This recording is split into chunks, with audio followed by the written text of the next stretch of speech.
Good morning. मागच्या वेळेस आपण शब्दांचे घर ही कविता पहिल्या भागात शिकलो. काय शिकलोय आठवतंय तुम्हाला? ते शब्दांचे घर ही कविता कोणी लिहिली आहे? कवी कल्याण इनामदार. बरोबर. मला वाटतं तुम्ही सगळ्यांनी ती लिहूनही काढली असेल तुमच्या नोटबुक मध्ये चांगल्या अक्षरात. आता परत एकदा आपण त्याची रिव्हिजन घेणार आहोत. काय काय सांगितलं होतं मी? तर कवींचं त्यांचे आभाळाचे पंख, अजब गाणी, अक्षर गाणी, धमाल गाणी हे बालसाहित्य खूप प्रसिद्ध आहे. तसेच भाषेद्वारे मनुष्य आपले विचार अतिशय सुंदर शब्दामध्ये सांगू शकतो आणि हे सुंदर सुंदर शब्दांचे सुंदर सुंदर घर या कवितेच्या माध्यमातून कवीने आपल्याला समजून सांगितलेलं आहे.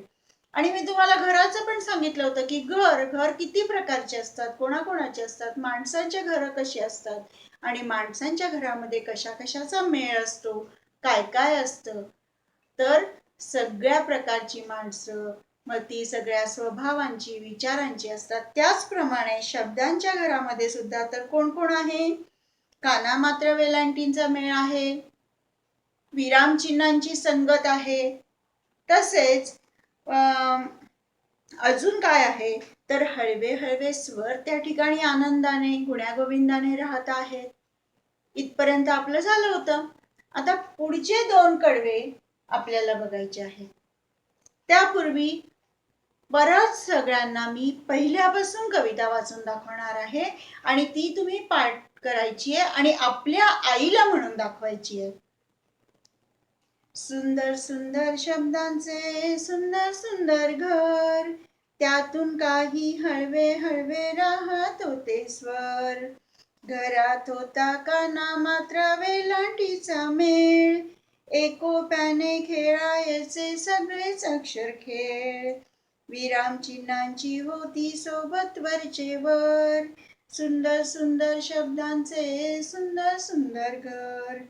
एखाद्याची धुसफूस सुद्धा हवी हवीशी छान, प्रत्येकाला अर्थ वेगळा सुख दुःखाचे भान. मधले अंतर कुरवाळा या रेगांचे छप्पर, सुंदर सुंदर शब्दांचे सुंदर सुंदर घर. कानोकानी कुसबुसताना अंतुर्मन कोवळा, वाट मोकळी होऊ लागे कवितेचाही लळा. अवतीभवती झिरपत राहे गाणी काळीच भर, सुंदर सुंदर शब्दांचे सुंदर सुंदर घर. अतिशय गेयी अशी ही कविता आहे. तर एखाद्याची धुसफूस सुद्धा हवी हवीशी छान.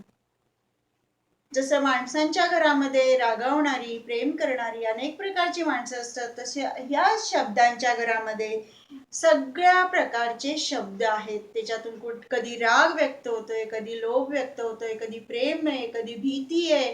सगळ्या प्रकारचे शब्द त्या ठिकाणी येतात आणि त्यांची धुसफूस, धुसफूस म्हणजे काय? आपापसामध्ये असणारं थोडंसं भांडण, धुसफूस चालली असं आपण म्हणतो ना. तर ती सुद्धा हवी हवीशी छान वाटते, ती सुद्धा हवीशी वाटते. कारण नुसतंच सगळ्यांनी चांगलं वागलं तरी आवडत नाही, कधीतरी थोडंसं भांडणही हवंच. मग या शब्दांच्या घरामध्ये सुद्धा एखाद्या शब्दांमध्ये, अक्षरांमध्ये थोडीशी धुसफूस धुसफूस आहेच, पण ती सुद्धा कशी आहे? हवी हवीशी वाटणारी आहे. प्रत्येकाला अर्थ वेगळा सुखदुःखाचे भान. प्रत्येक शब्दाला अर्थ वेगळा आहे. आता त्या शब्दातून त्याचा अर्थ प्रकट होतो. तर प्रत्येकाच्या शब्दातून जो अर्थ तयार होतो त्यातून सुख दुःख आपल्याला लक्षात येतं.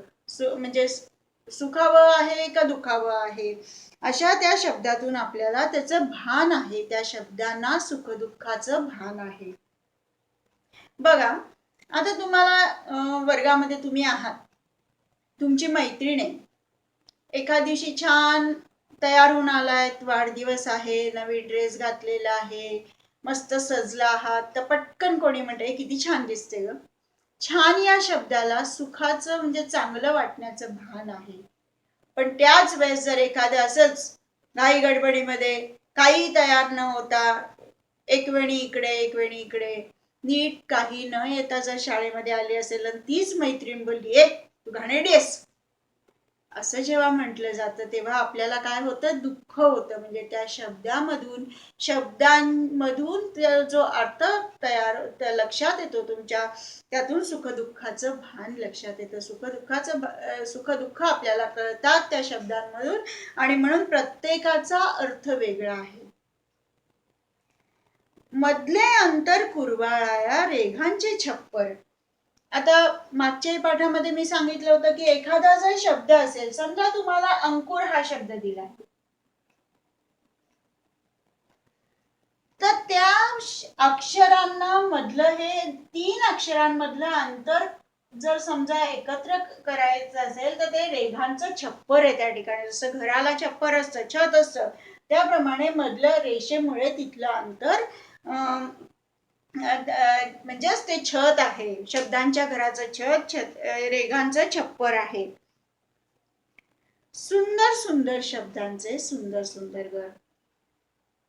आणि असं हे सुंदर सुंदर शब्दांचं सुंदर सुंदर घर आहे. आता बघा, स्वभावाचं झालं, शब्दांच्या जाणीविषयीचं झालं.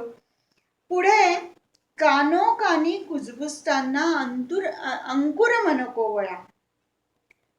एकमेकांमध्ये स्वभाव असतो की एकमेकांमध्ये कानात एकमेकांना बोललं जातो, तर त्याच्यातून एक सुंदरसा मन कोवळा, मनाला आल्हाद देणारा, मनामध्ये काहीतरी उर्मी निर्माण करणारा असा एक छोटासा कदाचित अंकुरही असतो. आपल्याला तिथून प्रेरणाही मिळते. वाट मोकळी होऊ लागे कवितेचाही लळा. आणि असं करता करता या शब्दांमधून एक छानशी कविता तयार होते, शब्दांमधून एक छानसा धडा तयार होतो, शब्दांमधून एखादा संवाद येतो आणि त्याचा आपल्याला लळा लागतो. तो प्रेम या आता बघा, एखादी कुठलीही कविता, बालकवींच्या कुठल्याही कविता बघा, ते शब्द आहे, पण ती कविता शिकल्यानंतर आपण ती सहज गुणगुणायला लागतो. आणि एकदाच नव्हे तर वर्षोनवर्ष आपली ती वाहट असते, पाठांतर असतं. का? कारण त्या कवितेच्या प्रेमात आपण पडतो, कवितेचा लळा आपल्याला लागतो. कवितेमधून आपल्या भावनांना वाट मोकळी होते, आणि म्हणून या म्हटलंय की वाट मोकळी होऊ लागे कवितेचाही लळा. मधले अंतर झिरपत राहे गाणे काळीजभर. अवतीभोवती झिरपत राहे गाणी काळीजभर. आणि सगळीकडे झिरपणे म्हणजे पाझरणे, आणि सगळीकडे सगळ्यांच्या हृदयामध्ये, जसं घरातल्या माणसांच्या हृदयामध्ये, प्रेमामध्ये एकमेकांविषयीची काळजी, चिंता, प्रेम, दुःख, सुख असतं, तसं या शब्दांच्या घरामध्ये सुद्धा प्रत्येक शब्दाच्या माध्यमातून एकमेकांमध्ये काय असतं, तर काळीजभर हृदयामध्ये भरलेलं आहे की ते प्रेम भरलेलं आहे. काळीज म्हणजे हृदय. सुंदर सुंदर शब्दांचे सुंदर सुंदर घर. आणि असं हे सुंदर शब्दांचं सुंदर घर आहे. यातूनच सुंदर संवाद, सुंदर कविता तयार होतात. असं हे शब्दांचं घर, आगळं वेगळं घर या कवितेच्या माध्यमातून तुम्ही शिकलात. तुम्हीही विचार करा की शब्दांच्या घरामध्ये कोण कोण राहतंय. कोण कोण राहतंय? तर हळवे सर राहतात आहे, हळवे स्वर राहतात आहे, काना मात्रा वेलांटीचा मेळ आहे, सगळे अक्षर एकोप्याने खेळ खेळत आहेत, विरामचिन्ह आहे, तसेच धुसफूस करणारी पण काही अक्षर किंवा काही शब्द या ठिकाणी आहे, आणि रेघांचं छप्पर या ठिकाणी आहे. हे सगळं करत असताना कवितेचा आपल्याला या ठिकाणी लळाच लागतो. असं हे सुंदर सुंदर शब्दांचं सुंदर सुंदर घर आहे. ही कविता तुम्ही बायहार्ट करा. तुमच्या क्लास नोटबुक मध्ये तर तुम्ही एकदा लिहाच, आणि त्या संदर्भाचे शब्द जे आहेत फार कमी आहेत. कठीण शब्दांचे अर्थ कमी आहेत पहिल्या पाठात आणि दुसऱ्याही पाठात. हा भाग 2 आहे, ह्याच्यातही कमीच आहेत.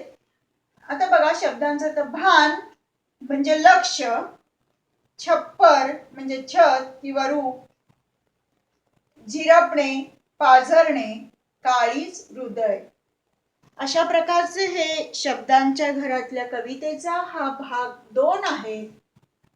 भाग 2 आहे.